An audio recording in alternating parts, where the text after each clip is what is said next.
राधे राधे। जय श्री कृष्णा। श्री राधा रानी की कृपा से, श्री जी के हेतु की कृपा से श्री कृष्ण चैतन्य महाप्रभु जी के चरित्र का हम पावन श्रवण पान कर रहे हैं। उनके चरित्र का अमृत रस पान कर रहे हैं। तो आज हम श्री महाप्रभु जी का नाम संस्कार देखेंगे। तो महाप्रभु जी धीरे धीरे बड़े हो रहे हैं। उनका आज षष्ठी दिन है, छठी आती है, छठा दिन है। गौर को आज सूर में ले जाया जाएगा, धूप दिखाई जाएगी। शिशु को पहले से 5वें दिन तक सूतिका गृह में रखते हैं और छठे दिन उसे बाहर ले जाया जाता है। और फिर आज गौर धूप देखेंगे। बच्चे का षष्ठी पूजा होती है, छठी पूजा होती है। आज उसी प्रकार नेक से गौर को बाहर ले जाया जा रहा है। सबको नवद्वीप के किनारे ले जाते हैं। फिर महाप्रभु जी को गंगा मैया के जल में स्नान कराया गया। जैसा सुख यमुना जी को मिला वैसा ही सुख आज गंगा मैया को मिल रहा है। फिर नीम का रक्षा सूत्र बांधा गया, नीम के पत्तों का रक्षा सूत्र बांधा गया। महाप्रभु जी को पंचामृत से स्नान कराया गया। फिर सब षष्ठी पूजा के लिए पौड़ा माँ के यहाँ जाते हैं। नवद्वीप में एक जगह है जहाँ पर पौड़ा माँ स्थित हैं। तो कहा जाता है कि जो बालक है, जो जन्म लिया है, उसको वहाँ पर दंडवत कराई जाती है पौड़ा माँ की। तो पौड़ा माँ तो देवी पार्वती का स्वरूप है। वो तो स्वयं श्री कृष्ण को भजती हैं। वो कैसे अपने आराध्य से नमन करवा सकती हैं। तो उन्होंने क्या किया, उन्होंने अपनी जो माला धारण की थी उस माला को तोड़ के नीचे गौर के चरणों में गिराया, ऐसे जैसे वे उन्हें नमन कर रही हैं। फिर गौर को माता पिता द्वारा पौड़ा माई को नमन करवाया जाता है। फिर दिव्य रूप से षष्ठी पूजन हुआ। सब घर लौटे और सब में प्रसाद वितरण हो रहा है। सब हुआ, दिन बीता जा रहा है, लाला बड़ा हुआ जा रहा है। दिन आया कि अब महाप्रभु जी का नाम पड़ेगा, नामकरण होगा। तो इसके लिए उनके नाना जी को बुलाया गया, नीलांबर चक्रवर्ती को बुलाया गया। वे बच्चे को आशीर्वाद प्रदान कर रहे हैं, खूब बधाइयाँ दे रहे हैं। और जब जन्म पत्रिका बनाने लगे तो महाप्रभु का नक्षत्र को देखकर कुछ उनसे बोला नहीं जा रहा, क्योंकि महाप्रभु जी तो भगवान के स्वरूप हैं। उनके मुख से कुछ बातें निकल ही नहीं रही हैं, कोई शब्द निकल ही नहीं रहा है, बस अश्रु ही बह रहे हैं। वे असमर्थ थे कुछ भी बोलने के लिए। यही सब देख वहाँ पर एक जन आए जिनके मुख मंडल का तेज उजागर हो रहा था। और वे कौन थे? जो श्री गौर का नामकरण करने आए थे। वे थे देवताओं के गुरु बृहस्पति।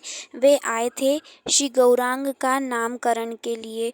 तो वो जैसे आए, श्री लीलांबर चक्रवर्ती जी ने उनको कहा कि अरे देवता, आपको प्रणाम। आप कोई साधारण नहीं मालूम पड़ रहे हैं।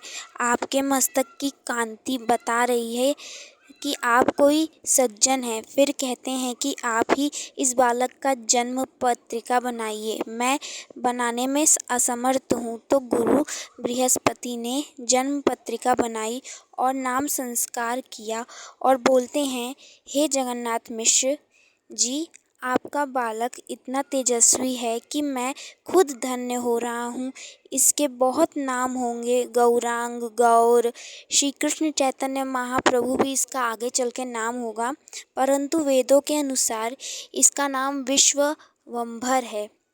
इसका अर्थ निकाला जाए तो अर्थ है विश्व का पालन पोषण करने वाला, विश्ववंभर। लेकिन प्रश्न यह आता है कि इसका विश्ववंभर नाम ही क्यों पड़ा, महाप्रभु जी का नाम विश्ववंभर ही क्यों पड़ा? क्योंकि श्री गौरांग महाप्रभु जी पूरे विश्व को भगवत प्रेम से भर देंगे, उनका पालन पोषण कर देंगे। इसलिए हम सब कहें, श्री विश्ववंभर महाप्रभु जी की जय हो। तब गुरुजी बृहस्पति ने ये भी कहा कि ये बालक तो पूरे विश्व में श्री कृष्ण प्रेम फैलाएगा, संकीर्तन करेगा, नाम गाएगा, बहुत हरि के गुण गाएगा। तो नाम पड़ा विश्वंभर। परंतु मैया सची कहती हैं कि अपने लाला को निमाई कहती हैं। क्यों? क्योंकि भक्तों का भाव है कि वे नीम के पेड़ के नीचे जन्म लिए थे, इसीलिए नाम पड़ा निमाई। तो ऐसे नामकरण होता है। जैसे श्री कृष्ण भगवान अपने बालपन में खूब लीला किया करते थे, उसी प्रकार गौर प्रभु ने खूब लीला की है। तो मैया प्रभु जी को पौड़ाई हैं। प्रभु जी को पलना में लाला लेटा हुआ है और खूब रो रहे हैं, खूब रो रहे हैं।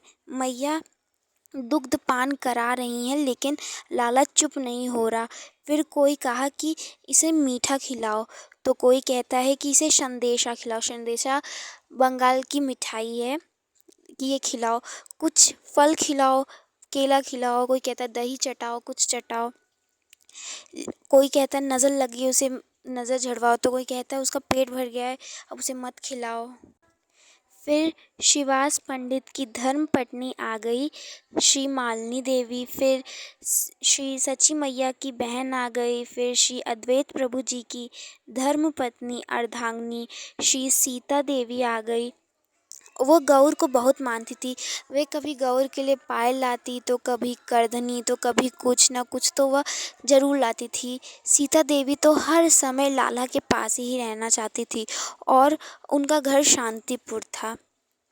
तो एक दिन अद्वैत प्रभु जी कहते हैं कि सीता देवी आप तो भूल गई शांतिपुर रहना। तो सीता देवी कहीं हाँ, आप मेरा भवन वहाँ नवद्वीप में बनवा दीजिए, मेरा सची के लाला के बिना रहा नहीं जाता। तो सीता देवी आ गई, तब भी लाला रोना चुप नहीं किया। फिर सची माँ परेशान होकर बोली, हे हरि, ये शांत कैसे होगा? महाप्रभु जी हरि नाम सुनते चुप हो गए और खिलखिलाकर हंसने लग गए। तो मैया प्रसन्न हो गई। फिर मालती देवी प्रश्न करती है, कही, अरे सची, तूने ऐसा क्या बोल दिया जो ये चुप हो गए? तो मैया बोली कि मैंने तो कहा, हे हरि, ये शांत कैसे होगा? तब मालिनी देवी बोल ही पड़ी, तेरा बालक तो हरि भक्त है, वो तो पक्का हरि भगत है। तो सारी देवियाँ, सीता देवी, नारायणी देवी, श्री देवी, मालिनी देवी, सब बालक को घेर लेते हैं, गौर महाप्रभु जी को घेर लेते हैं और करताल लेकर ताली बजा बजा कर हरि नाम संकीर्तन करते हैं। तो मैया किसी भी काम में लगी रहती और देखती कि लाला रो रहा है, तो मैया सारे काम को किनारे रख के पहले लाला के पास जाती और कीर्तन करने लगती। क्या करती? मुकुंद माधव गोविंद बोल, मुकुंद माधव गोविंद बोल, केशव माधव हरि हरि बोल, मुकुंद माधव गोविंद बोल। नाम कृष्ण का प्राणन प्यारा, नाम कृष्ण का प्राणन प्यारा, भक्त जनों का यही सहारा, भक्त जनों का यही सहारा, केशव माधव हरि हरि बोल, केशव माधव हरि हरि बोल। हरि नाम ने पत्थर तारे, वानर भालू पार उतारे, केशव माधव हरि हरि बोल, केशव माधव हरि हरि बोल। नाम जपो मन आठो याम, नाम बिना कोई विश्राम, नाम बिना कोई विश्राम। मेरे मन गाँठ कपट की खोल दे हरि नाम।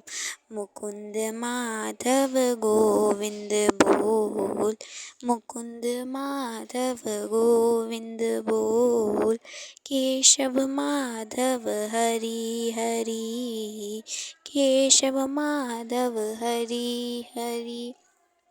तो बंधुओं, ऐसा बोलते ही जो लाला था नीकसो वो चुप हो जाता है। इसलिए बंधुओं, हम सबको भी हरि नाम करना चाहिए। देखिए, महाप्रभु आते मान ही हरि नाम संकीर्तन सबसे करवाने लग गए। इसलिए बंधुओं, हमें भी नाम संकीर्तन करना चाहिए। तो ऐसे गौर प्रभु आते मान लीला कर रहे हैं, इसलिए सखाओ खूब हरि बोलो, हरि हरि बोल। श्री कृष्ण चैतन्य महाप्रभु जी की जय हो।